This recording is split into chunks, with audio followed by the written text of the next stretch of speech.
Vous avez probablement vu sur Internet des vidéos montrant des personnes échappant à des accidents graves sans subir aucun dommage. Beaucoup se demandent s'il s'agit simplement de chance ou s'il s'agit réellement d'une délivrance providentielle de Dieu. Certains croient que ces délivrances sont le fait des anges de Dieu. Cela nous amène à nous demander, les anges sont-ils tout le temps autour de nous? Peuvent-ils intervenir dans des situations encore plus importantes, comme les conflits entre nations? Dans la vidéo d'aujourd'hui, je partagerai avec vous une révélation fascinante sur l'archange Michel et les actions qu'il entreprend actuellement. De plus, à la fin de la vidéo, je vous apporterai un témoignage extraordinaire sur un événement récent où des anges célestes ont protégé les Israélites lors d'une bataille. Mon objectif est de vous aider dans votre chemin spirituel au quotidien. Alors, engagez-vous activement avec nous maintenant. Passons à ce qui importe vraiment. Selon de nombreuses traditions et croyances, les anges sont présents en tout lieu et à tout moment, et leur intervention est attribuée à de nombreux actes de salut que nous pouvons témoigner. La Bible, riche en histoire et enseignements sur les anges, nous offre d'innombrables exemples de leur action dans la vie des gens. Elle nous instruit également sur la hiérarchie angélique, comprenant les séraphins, les chérubins, les êtres vivants et l'archange Michel. Ces êtres spirituels, selon les Écritures, jouent des rôles divers. Les séraphins sont connus pour leur proximité avec Dieu et leur louange incessante. Les chérubins, en revanche, sont représentés comme les gardiens de la gloire de Dieu, souvent associés à la protection et à la pureté. Les êtres vivants, mentionnés notamment dans le livre de l'Apocalypse, symbolisent des aspects de la création et de la présence divine. D'autre part, l'archange Michel est souvent présenté comme un chef guerrier, défendant les fidèles et luttant contre les forces du mal. Cette discussion sur les anges et leur influence tant dans les événements quotidiens que dans des événements historiques importants nous invite à réfléchir sur la présence et l'action divine dans nos vies. En considérant le rôle des anges, nous nous souvenons de la présence constante de Dieu et de sa providence dans notre monde. Les séraphins, des anges de haut rang au ciel, comme décrit dans le livre d'Isaïe chapitre 6, ont des responsabilités significatives et sont proches du trône de Dieu. Les chérubins, également importants, travaillent directement pour Dieu en accomplissant des missions spéciales et en restant près du trône divin, prêts à obéir à toute commande de Dieu. Un autre groupe d'êtres spirituels est représenté par les êtres vivants, décrits comme ressemblant à un lion, un taureau, un homme et un aigle. Puissants, ils adorent Dieu sans relâche, proclamant « Saint, Saint, Saint est le Seigneur, le Dieu ». L'archange Michel se distingue comme un leader parmi les anges, possédant un grand pouvoir et une grande autorité. Il est connu pour sa bataille contre le corps de Moïse et dirigera les anges dans la lutte contre le dragon, comme le narre l'Apocalypse, chapitre 12. De plus, l'archange Michel a une fonction spéciale dans le monde spirituel, il est le protecteur de la nation d'Israël. Dans le livre de Daniel, chapitre 10, verset 21, il est dit que l'archange Michel est le prince des cieux d'Israël. Dans le même livre, au chapitre 12, verset 1, il est décrit comme le grand prince qui protège son peuple. Ces passages soulignent le rôle crucial de Michel dans la sphère spirituelle, notamment en ce qui concerne Israël. L'idée selon laquelle la nation d'Israël a un gardien spécifique, l'archange Michel, est une croyance enracinée dans diverses traditions religieuses. Selon cette croyance, Michel agit continuellement dans la vie spirituelle d'Israël, influençant non seulement le bien-être du peuple, mais aussi des aspects économiques, culturels et même des relations internationales et des conflits. Il est perçu comme un protecteur, notamment en temps de guerre, préservant Israël des adversités. Pour mieux comprendre comment fonctionne cette protection spirituelle, nous pouvons faire une analogie avec quelque chose dans le monde physique, le dôme de fer d'Israël. Ces dernières années, Israël a fait face à de nombreuses attaques aériennes avec des missiles puissants qui auraient pu dévaster le pays sans cette technologie avancée. Le dôme de fer est un système de défense qui détecte et intercepte les missiles ennemis dans l'air, les neutralisant avant qu'ils n'atteignent le sol. Ce système est largement apprécié à l'échelle mondiale pour son efficacité à protéger l'espace aérien israélien. De manière similaire, l'archange Michel est perçu comme un protecteur céleste de la nation d'Israël, luttant contre les forces du mal pour préserver sa sécurité. Historiquement, les rois formaient des armées soigneusement planifiées et entraînées pour la bataille. Ils désignaient également un général chargé de coordonner les stratégies et de diriger les troupes. Le rôle de l'archange Michel est souvent comparé à celui d'un général céleste. La Bible le décrit comme le leader de tous les autres anges, suggérant qu'il joue un rôle stratégique et de leadership dans les sphères spirituelles.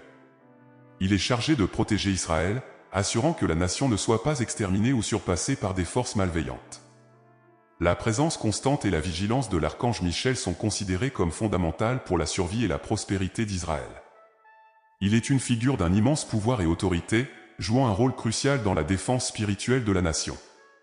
La croyance en sa protection apporte réconfort et sécurité à de nombreux croyants, renforçant le sentiment qu'une force supérieure veille et guide le peuple d'Israël. Cette perception de l'archange Michel comme un gardien céleste est un aspect important de la foi et de la spiritualité pour de nombreux croyants, représentant l'idée que même dans les circonstances les plus difficiles, une protection divine agit en coulisses, assurant que la justice et la vérité prévalent. L'analogie avec le dôme de fer sert à illustrer ce concept. Como esta protección puede ser percibida tanto en el reino físico como en el espiritual, destacando la creencia de que fuerza celestial están trabajando constantemente para el bien de la humanidad y la préservation de nations como Israël. Dentro de la fe cristiana, existe la creencia de que Dios tiene un plan especial para Israel, estrechamente relacionado con el regreso de Jesucristo. Según esta creencia, Cristo regresará cuando el pueblo judío lo reconozca y acepte como Salvador. Esta expectativa se basa en la promesa de Cristo de que volvería. Quand Jésus était sur terre, beaucoup de son propre peuple, les Juifs, ne croyaient pas qu'il était le Messie promis, l'envoyé de Dieu. Cette négation a conduit Jésus à exprimer sa tristesse sur le mont des Oliviers, où il a regretté le manque de reconnaissance de Jérusalem. Il a prophétisé qu'il ne serait plus vu jusqu'à ce que le peuple juif l'accueille, disant « Béni soit celui qui vient au nom du Seigneur ».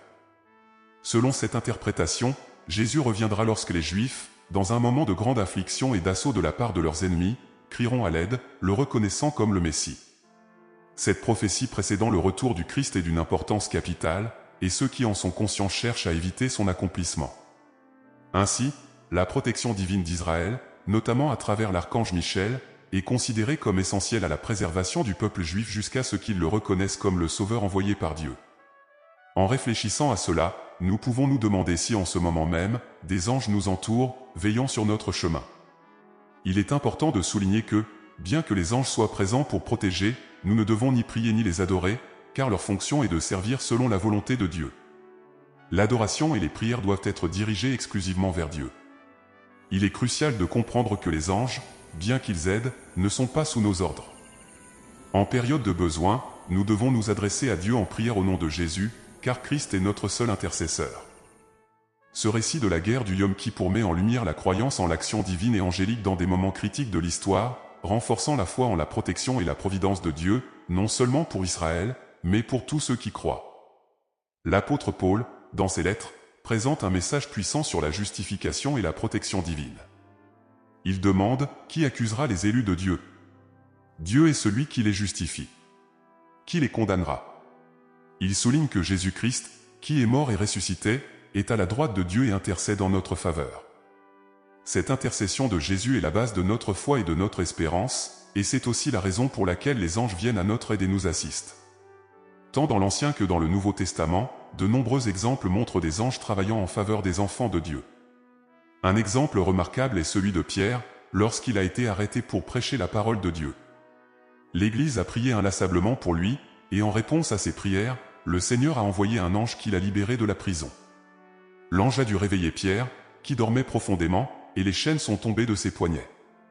Ensuite, la porte de la prison s'est ouverte, et Pierre a été libéré. Cet épisode illustre comment les anges peuvent se matérialiser et agir directement dans notre monde, accomplissant les desseins divins. En el capítulo 13, verso 2, se aconseja, nos olvidéis de la hospitalidad, por ela alguno, sin saberlo, hospedaron Angeles. Este passage suggère que Los Angeles puden aparecer de forma inesperada, y que debemos estar abierto y hospitalario, ya que nunca sabemos cuando podríamos estar frente a un mensajero celestial. Dans le chapitre 13, verset 2, il est conseillé « N'oubliez pas l'hospitalité, car en l'exerçant, quelques-uns ont hébergé des anges sans le savoir. » Ce passage suggère que les anges peuvent apparaître de manière inattendue, et nous devrions être ouverts et hospitaliers, car nous ne savons jamais quand nous pourrions être en présence d'un messager céleste.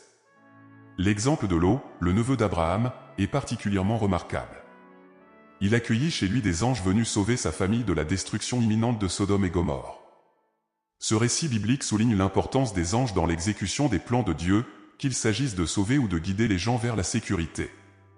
L'exemple de Lot, le neveu d'Abraham, est particulièrement remarquable. Il a reçu des anges chez lui, Vénus a sauvé sa famille de la destruction imminente de Sodome et Gomorrhe. Ce récit biblique souligne l'importance des anges dans l'exécution des plans de Dieu, que ce soit pour le sauvetage ou pour guider les personnes vers la sécurité.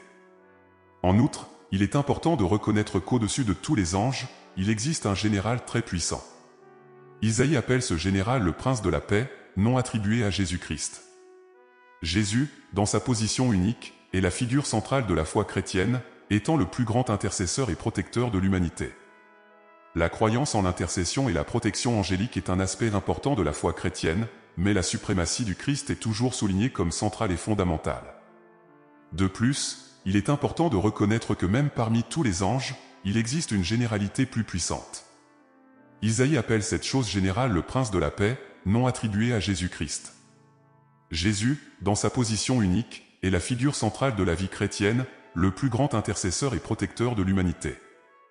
La croyance en l'intercession et la protection angélique est un aspect significatif de la foi chrétienne, mais la suprématie du Christ est toujours soulignée comme centrale et fondamentale. On pense que bientôt toutes les nations seront témoins de la puissance de Jésus-Christ, qui apportera la paix au peuple à son retour du ciel pour régner sur terre et triompher du mal. Jésus est considéré comme supérieur à tout ange, principauté ou puissance. Son nom est exalté au-dessus de tous les autres, et par sa grâce, le Fils de Dieu est considéré comme celui qui donne des ordres aux anges en notre faveur. Cette idée est source d'étonnement et d'admiration pour de nombreux croyants. Il est donc important de louer et d'exalter le nom de Jésus, en reconnaissant son rôle central et sa suprématie. D'un autre côté, toutes les nations sont attentives à la puissance de Jésus-Christ, qui apporte la paix au peuple qui redonne vie au ciel pour vivre sur terre et triompher du mal. Jésus est considéré comme supérieur à tout ange, principauté ou puissance. Son nom est exalté au-dessus de tous les autres, et par sa grâce, le Fils de Dieu est vu comme celui qui donne des ordres aux anges en notre faveur. Cette idée est source d'attention et d'admiration pour les non-décroyants. Par conséquent, il est important de louer et d'exalter le nom de Jésus, reconnaissant son rôle central et sa suprématie. En même temps, nous pouvons réfléchir à nos expériences personnelles liées à l'intervention divine. Avez-vous déjà vécu un sauvetage que vous croyez être l'œuvre d'un ange? Avez-vous reçu un miracle ou ressenti le réconfort de Dieu dans une période difficile? De nombreux croyants interprètent ces expériences comme l'action des anges au service de Dieu. Ces histoires et témoignages personnels sont encourageants et peuvent renforcer la foi des autres. En partageant ces expériences dans les commentaires, vous aidez les autres à avoir confiance dans les soins de Dieu et à se sentir inspirés par votre histoire. Sur le moment, nous pouvons réfléchir aux expériences personnelles d'intervention divine. As-tu déjà vécu un sauvetage que tu crois être l'œuvre d'un ange? Alors, avez-vous reçu un miracle ou avez-vous ressenti du réconfort de Dieu dans un moment difficile? De nombreux croyants interprètent ces expériences comme l'action des anges au service de Dieu. Ces histoires et témoignages personnels sont encourageants et peuvent renforcer la foi des autres. En partageant ces expériences dans les commentaires, vous contribuez à ce que d'autres personnes aient confiance en la bienveillance de Dieu et soient inspirées par votre histoire.